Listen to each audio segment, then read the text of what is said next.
বন্ধুরা নমস্কার। আশা করি আপনারা ভালো আছেন।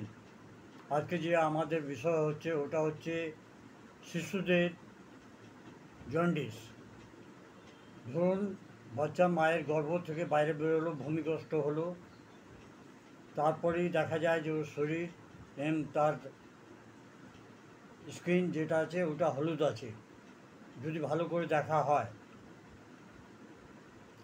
এটার জন্য সবচেয়ে প্রথম যে ওষুধ হচ্ছে ওটা হচ্ছে ক্যামোমিলা।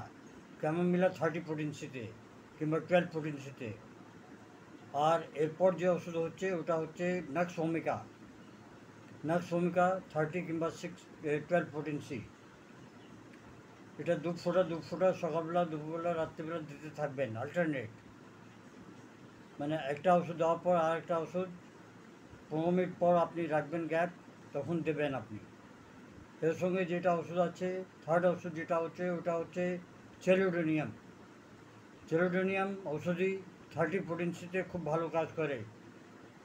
এটা 1 চামচ দুধ নেবেন, বড় চামচ দিয়ে সেখানে আপনি 2 ফোঁটা চেলোডোনিয়াম ফেলবেন এবং বাচ্চাকে খাওয়াতে থাকবেন। আগেকার ওষুধ ক্যামোমিলা নাক্সভূমিকাও সেম প্রসেসে আপনি খাওয়াবেন। একটা চামচ নেবেন, তার মধ্যে 2 ফোঁটা দিয়ে মায়ের দুধ ফেলবেন আর বাচ্চাকে আপনি খাওয়াবেন। দেখবেন কিছুদিন খাওয়ানোর পর এটা অনেকটা ভালো হয়ে যাচ্ছে, অনেকটা ইমপ্রুভমেন্ট আসবে। তারপর আপনি আপনার কাছাকাছি কোনো হোমিওপ্যাথি ডাক্তার থাকলে তাদের সঙ্গে সম্পর্ক করবেন। জয় হিন্দ, নমস্কার। Long live homeopathy, long live হ্যান্ডম্যান।